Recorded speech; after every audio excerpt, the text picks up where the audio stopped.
कामगार बंधूंनी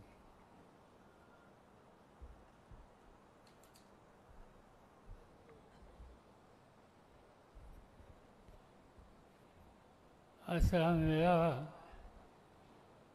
देशामध्ये निवडणुकीचा कार्यक्रम जाहीर झाला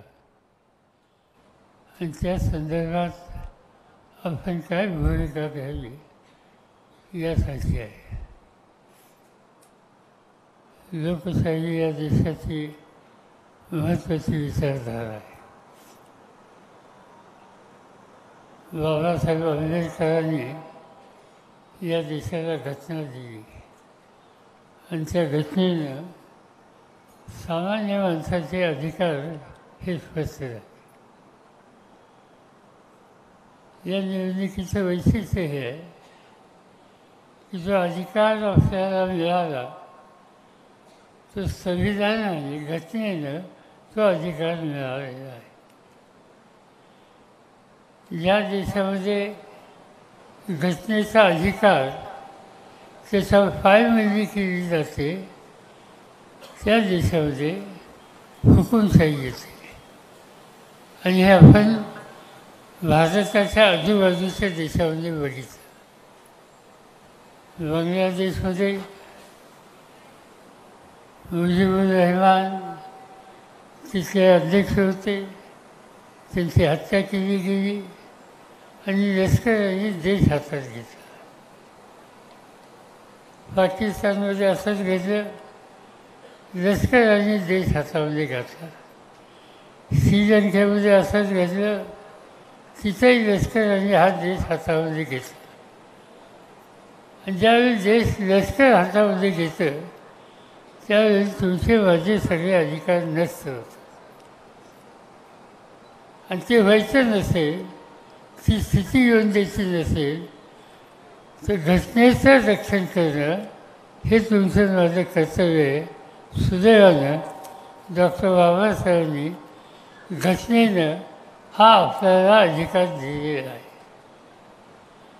या निवडणुकीमध्ये आम्ही अधिक लक्ष घातलं त्याचं कारण गेले 10 वर्ष पार्लमेंटमध्ये तुम्हा लोकांच्या वतीनं आम्ही काम करतो आणि तिथं आता मोदींचं राज्य आहे. मोदी यांच्या पार्लमेंटवर किती लक्ष आहे, किती विश्वास आहे हे सांगितलं तर तुम्हाला आश्चर्य वाटेल. पार्लमेंटच्या पहिल्या दिवशी मोदींचा फोटो तुम्ही पाहिला असेल. पार्लमेंटमध्ये जाताना त्याच्या दारापाशी त्यांनी साष्टांग दंडवत घातला आणि सन्मान मी करतो हे देशाला दाखवलं. आत्ताच पार्लमेंटचं सेशन संपलं. ते सेशन 1 महिन्याचं होतं आणि त्या 1 महिन्याच्या 7 महिन्यामध्ये पंतप्रधान आमच्या सभागृहात किती आले, किती वेळासाठी आली तर आपल्याला आश्चर्य वाटेल. शनिवार रविवार सुट्टी असते ते सोडा, पण बाकीच्या 30 दिवसाचे जे दिवस होते त्या दिवसापैकी 1 दिवस पंतप्रधान सभागृहात आले आणि काही मिनिटासाठी बोलले आणि निघून गेले. याचा अर्थ हा आहे की ही जी संसदीय लोकशाही आहे त्याच्यावर त्यांचा कितपत विश्वास आहे हे त्यांनी दाखवलं. आणि माझ्यासारख्याला काळजी ही वाटते. एक भाजपचे खासदार आहेत, ते आहेत कर्नाटकाचे, त्यांचं आडनाव आहे हेगडे. आणि त्यांनी भाषण करताना सांगितलं की हे मत तुम्ही आम्हाला द्या आणि त्याचं कारण हे मत तुम्ही आम्हाला दिलं आणि सत्ता आमच्या हातात आली तर मोदींना या देशाची घटना बदलायची. म्हणजे त्यांच्या मनात काय आहे हे त्या निमित्तानं स्पष्ट झालं. या देशाची घटना जो तुमचा अधिकार आहे तीच आम्ही बदलणार आणि त्यासाठी तुम्ही आम्हाला मत द्या ही भूमिका घेणार. याचा अर्थ लोकशाही संकटात येते याची स्पष्टता आत्ता दिसते. आणि म्हणून या निवडणुकीकडे वळताना पाहिलं पाहिजे. बारामती आणि हा मतदारसंघ इथं तुम्ही लोकांनी अनेकदा आम्हाला लोकांना संधी दिली, शक्ती दिली. लोकांच्यासाठी सत्ता वापरायची असेल तो प्रयत्न केला. आता तुम्ही MIDCचा उल्लेख या ठिकाणी केला. काय होतं इथं? शैक्षणिक संस्था नव्हत्या, कॉलेज नव्हतं. मला आठवतं आहे की 1958 साली मी 11वी पास झालो इथल्या MVS हायस्कूलमधलं. आणि कॉलेजला शिकायचं होतं. बारामतीत कॉलेज नव्हतं. मला पुण्याच्या कॉमर्स कॉलेजमध्ये जावं लागलं. इथं कॉलेज नव्हतं. आज काय चित्र दिसतंय? एक तर विद्याप्रतिष्ठानमध्ये 35,000 मुलं मुली शिकतात. शारदा नगरमध्ये 8,000 मुली आणि मुलं शिकतात. मालेगाव कॉलेजमध्ये अशीच हजारो मुलं मुली शिकतात. सोमेश्वरमध्ये अशीच हजारो मुलं मुली शिकतात. आणि बारामती हे पुण्याच्या नंतर शैक्षणिक केंद्र बनलं आणि चांगल्या प्रकारचं केंद्र बनलं. विद्याप्रतिष्ठान कधी आपण देणगी घेतो का तिथं? काही ठिकाणी शैक्षणिक संस्था म्हणजे धंदा झाला आहे. तो धंदा इथे आपण येऊन दिला नाही आणि चित्र बदललं. लोकांना ही संधी आपण दिली, शैक्षणिक सुविधा दिली, तसा हाताला काम पाहिजे म्हणून MIDC केली, कारखाने आणले. शक्यतो माझा प्रयत्न हा होता की ते कारखाने कसले आणायचे, ते धुराले हवामध्ये पर्यावरणामध्ये काही नुकसान होईल असे शक्यतो कारखाने येऊन द्यायचे नाही. मग येऊन द्यायचे काय? शेती आणि शेतीमाल याच्यावर प्रक्रिया करणारे हे कारखाने आणायचे. आणि म्हणून उदाहरणार्थ डायनामिकसारखा कारखाना आणला. दुधाच्या सोसायट्या आधी काढल्या, दूध जास्त झालं. त्याच्या आधी मी पुण्याला दूध पाठवत होतो, पण पुण्याला मर्यादा यायला लागल्या. मग त्या दुधावर प्रक्रिया करण्यासाठी काय करता येईल? त्यासाठी डायनामिक्स काढली, दुधाची पावडर तयार करायला लागलो. पुन्हा पावडर खर्चना, पावडरचं काय करायचं हा प्रश्न आला. मग चॉकलेट तयार करणारी फेरोसारखी कंपनी आहे, त्या पावडरपासून चॉकलेट केले. आज मी जर मुंबईच्या विमानतळावर तुम्ही गेला आणि परदेशातून लोक येतात, त्यांच्या हातात तिथं त्यांनी काही खरेदी केली याचे पार्सल हातात असतात. आणि मी अनेकदा बघतो की इंग्लंडला जाऊन, सिंगापूरला जाऊन, दुबईला जाऊन लोकांनी जे मुलांच्यासाठी चॉकलेट खरेदी केले ते चॉकलेट बारामतीचे आहेत. आणि हे परदेशातून लोक खरेदी करतात. आपला माल, तुमचे कष्ट त्यांनी तयार झालेला माल परदेशात जातो आणि लोकांना असतं फॉरेनचा माल आहे. आणि तो फॉरेनचा माल तो गृहस्थ खरेदी करतो आणि इथं आनंदाने या ठिकाणी त्याचा आस्वाद करतो. असे अनेक कंपन्या काढल्या. आज त्याच्यामध्ये ट्रान्सफरच्या संदर्भात फियाजोसारखी एक कंपनी काढली. ही कंपनी तुम्हाला लोकांना माहीत नसेल. थापर नावाचे एक आमचे मित्र होते, त्यांचं नाव ललित थापर. ते आता आहेच नाहीत. मुंबईला त्यांच्या कंपन्या आहेत, पुण्याला त्यांच्या कंपन्या आहेत. रसन नावाची त्यांची कंपनी, क्रॉम्प्टन पंखे बनवतात ती त्यांची कंपनी. अशा अनेक कंपन्या होत्या.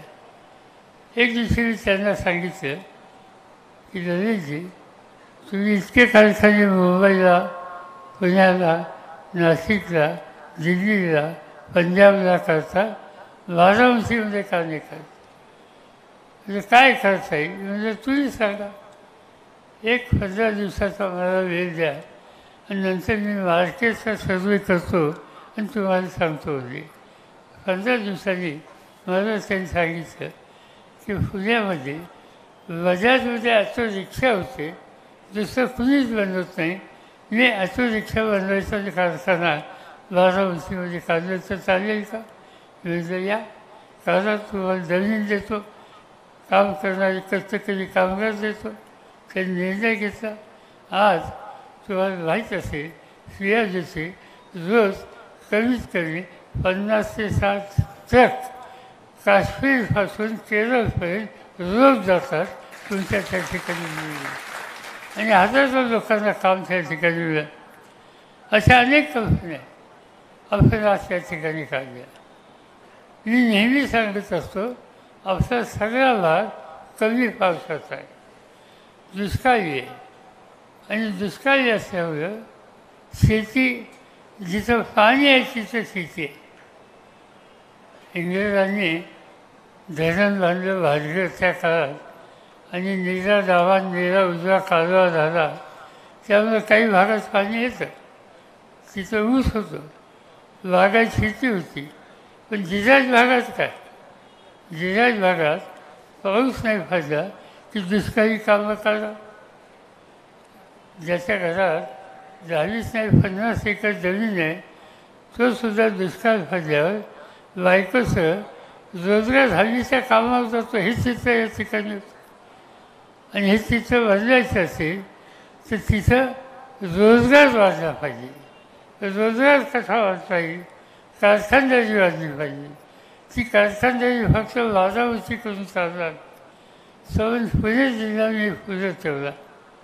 पुण्यातून निघालो बारामतीला यायला. पहिल्यांदा काय लागतं, जेजूर.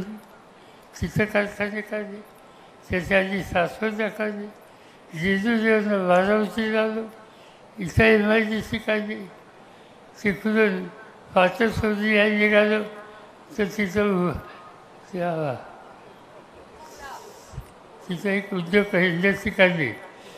काय त्याचं कुरकुर इंडस्ट्री काढली. त्याच्या पुढं इंदापूरला काढली. इंदापूरच्या पलीकडसुद्धा आता काढली. आणि पुण्यातनं सातारकडे जायला निघालो. पुणे जिल्ह्याची हद्द नीरा नदी ओलांडली की शिरवळ एकेकाचं दुष्काळी ठिकाण. आज त्या ठिकाणी सुद्धा कारखाने काढले आणि अक्षरशः हजारो लोकांना आज काम मिळायला लागलं. त्याचा परिणाम घरामध्ये बदल झाला. आज मी हा घराचा बदल बघतो. आज 56 वर्षापूर्वी मी विधानसभेला उभा राहिलो बारामतीचा आमदारकीसाठी. आणि त्यावेळेला अनेक गावामध्ये आम्ही गेलो तर लोक स्वागत करायचे. बसायला कीर्तन टाकायचे. त्यावेळेला खुर्ची नव्हती. कीर्तन माहिती ना होतं लाजताना, तो खाली असायचा बसायला. आणि चहा द्यायची. ते चहा कशातनं द्यायचे, पितळीचं. गरम पाणी त्याच्यात गुळाचा खरा आणि ते पितळी यायची. पितळींचा मी स्वतः झालं बारामतीमध्ये निवडणुकीच्यासाठी फिरत असताना. नंतर निवडून दिलं. काही ना काहीतरी काम सुरू केलं. कारखानदारी वाजवायला सुरुवात केली. सुधारणा झाली. पुढच्या 5 वर्षात पुन्हा निवडणुकीला उभं राहिलो तर त्या ठिकाणी चहा देताना खिचडी केली. कप सुचले, कान सुचलेला कप आला.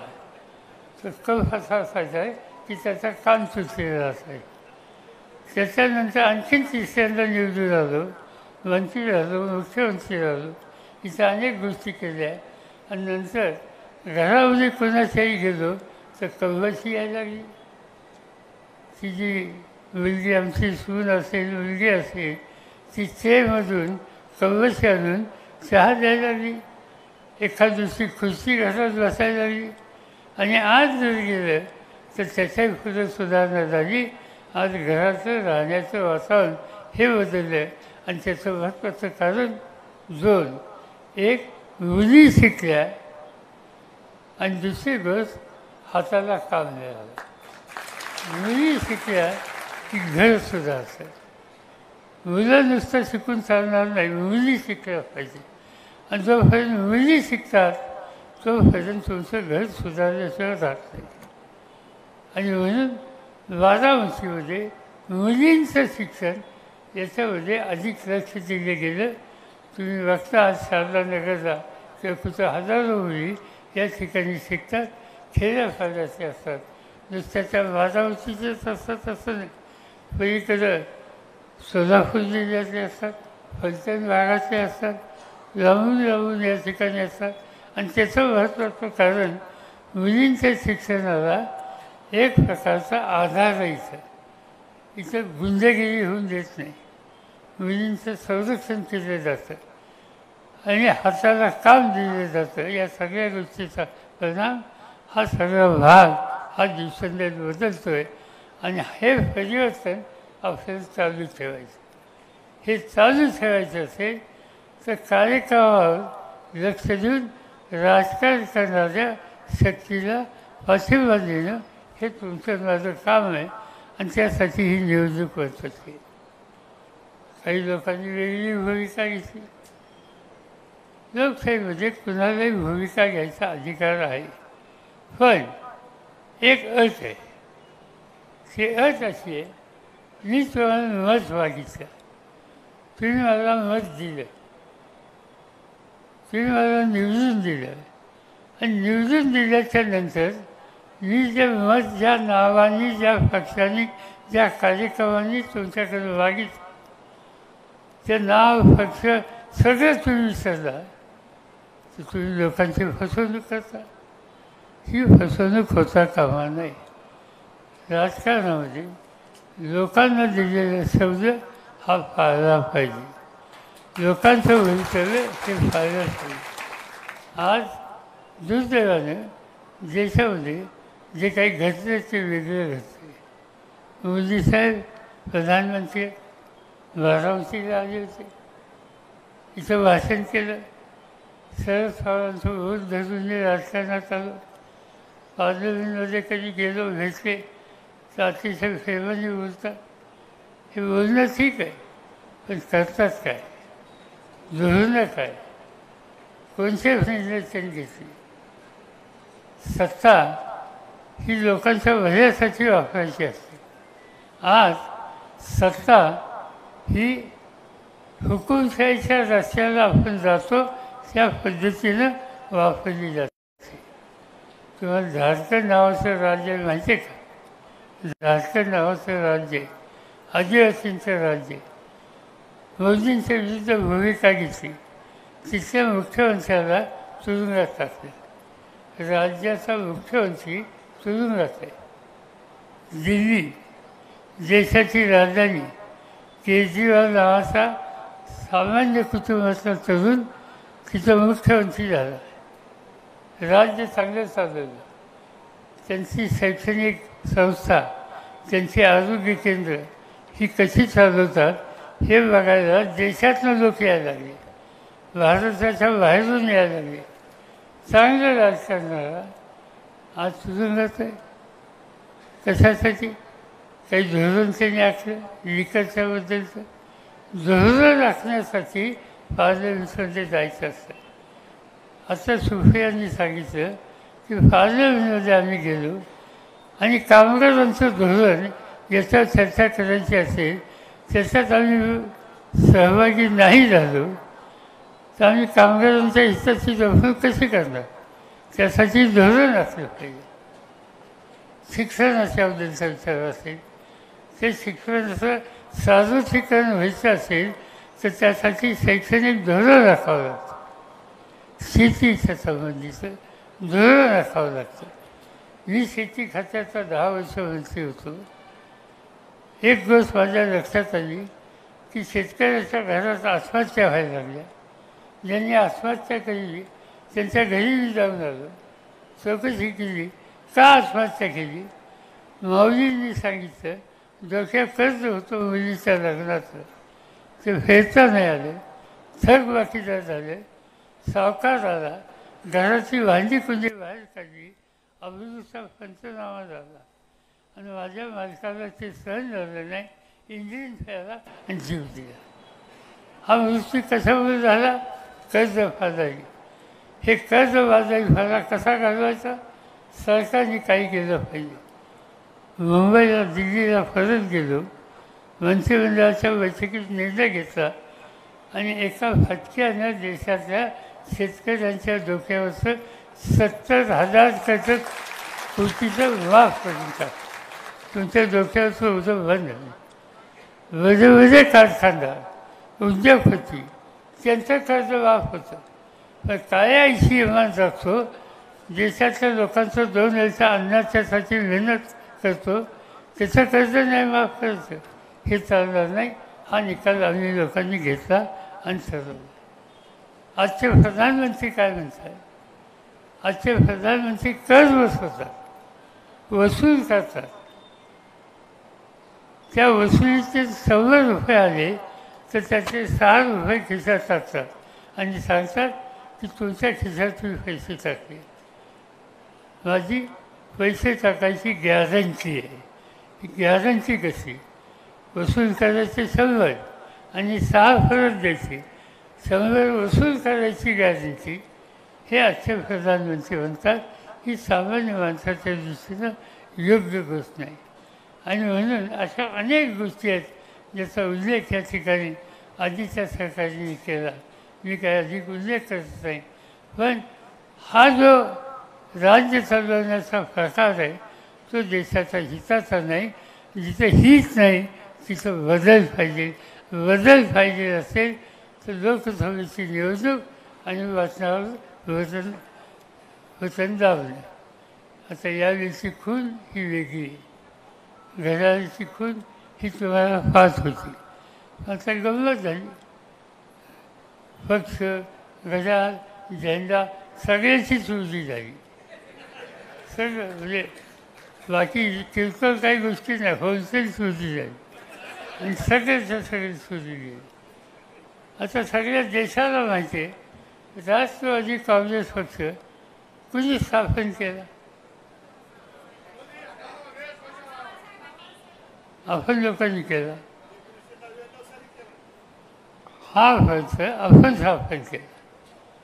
जे घेऊन गेले त्यांनी मागच्या निवडणुकीमध्ये मतं मागितली ती कुणाच्या नावाने मागितली? राष्ट्रवादीच्या नावाने, नेत्याच्या नावाने. झेंडा कोणता होता? तोच घड्याळाचा होता. आणि त्यामुळे हे सगळं घेऊन मंडळी गेली. त्यामुळं काही लोक नावलेच झाले. मी म्हणजे नावलेच व्हायचं नाही. गेले, आपण उभे करू, नवीन तयार करू. हा अधिकार लोकांनी आणि बाबासाहेब आंबेडकरांनी आपल्याला दिला आहे. नवीन पक्ष काढू. अहो काही नसताना काढलं आहे तर पक्ष नुसता काढला नाही, राज्य हातामध्ये घेतलं. अनेकांना मंत्री केलं, अनेकांना आमदार केलं, अनेकांना खासदार केलं, अनेकांना केंद्राच्या मंत्रिमंडळात घेतलं. नवीन धोरणं घातली. महिलांच्यासाठी धोरणं केली. कधीही या देशामध्ये महिलांना वाफाच्या फाफतीमध्ये कायद्याने अधिकार नव्हता, तो दिला. महिलांना अनेक गोष्टी संधी दिली आणि त्याचं कारण घर सुधारलं पाहिजे, त्यासाठी सत्ता वापरली. आणि हा निर्णय घेणारा जो पक्ष होता तो पक्ष सुधीला गेला. तर नवीन उभा करणं ठीक आहे. एखाद दिवशी आपल्या घरातसुद्धा चोरी होते म्हणून आपण घर चालवणं बंद करतो, पुन्हा एकदा बरं. त्याच पद्धतीनं आज आम्ही हा निकाल घेऊन नवा पक्ष, नवा खून, नवा झेंडे, कार्यक्रम जुना हा घेऊन पुढे आलेलं. आणि त्यावेळेला नेहमीची खून आहे ती आता गेली. आता तुतारी आली. आणि तुतारी कोणती? शिवछत्रपती ज्या वेळेला संघर्षाने जातात तर त्यावेळेला सन्मानाने त्यांना लोक त्यांच्या फाशीशी उभं राहतात. पण विजय संपादन करून ज्यावेळेला शिवछत्रपती परत येतात त्यावेळेला दाराशी या तुतारीने त्यांचं स्वागत होतं. आज महाराष्ट्राचं झालेल्या बदलातून महाराष्ट्राच्या सामान्य माणसाच्या जीवनाचं परिवर्तन त्याची तुतारी ही वाजवायची, त्यासाठी ही खूण लक्षात ठेवली पाहिजे आणि हे काम तुम्ही निष्ठाने करावं. माझी एक या ठिकाणी आल्यानंतर सहजच गोष्ट लक्षात आली. मी या सभागृहात मंदिरात आज पहिल्यांदाच आलो. चांगली उंची जागा आहे, 12 उंचीमध्ये असे कार्यालय आहेत, पण तुम्ही आता 15,000 20,000 कामगार काम करता. तुमची संघटना आहे, संघटनेमध्ये तुम्ही प्रश्न शोधून घेता. कुठे अन्याय झाला तर त्यासाठी एका चौकशीत पदामध्ये न्याय मिळेल याची काळजी घेता.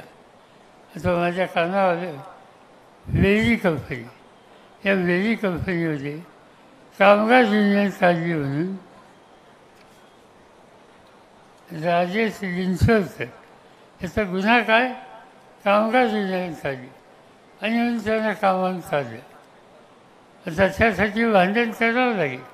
ही निवडणूक संस्था मला आठवण करा, कसा घेत नाही मी बघतो. त्यांना घ्यावंच लागेल.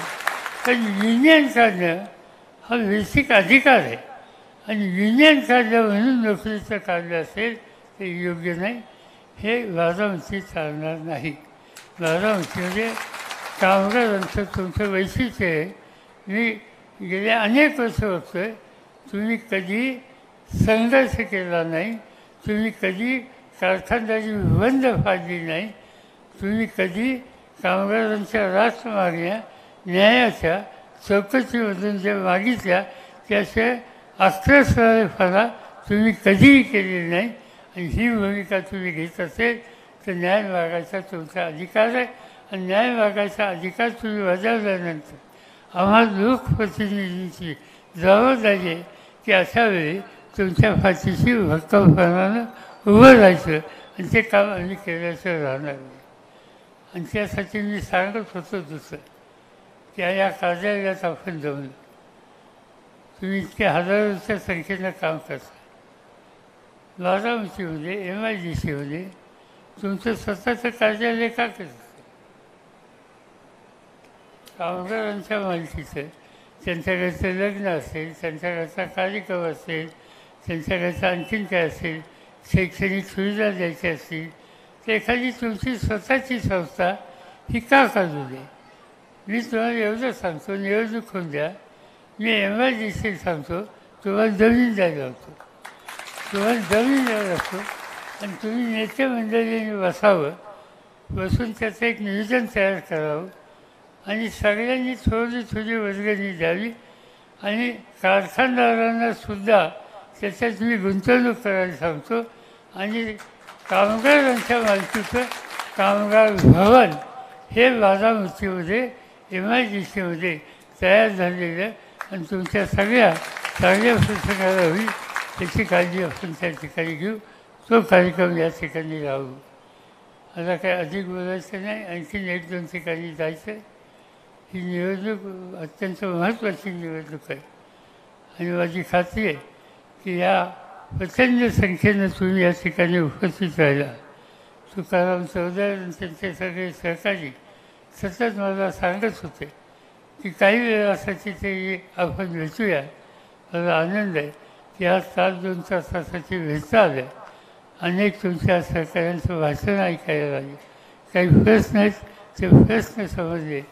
आपण आपली एकजूट ही कायम ठेवली आणि इथून पुढच्या काळामध्ये सुद्धा आपल्या एकीच्या जोरावर, संघटनेच्या जोरावर, कष्टाच्या जोरावर आणि ही उभी केलेली कारखानदारी आहे त्याच्या जोरावर आपल्या सगळ्यांचे संसार हे कसे बदलतील याची काळजी घेऊ आणि ते निश्चित तुम्ही घ्याल हीच खबरदारी या ठिकाणी व्यक्त करतो.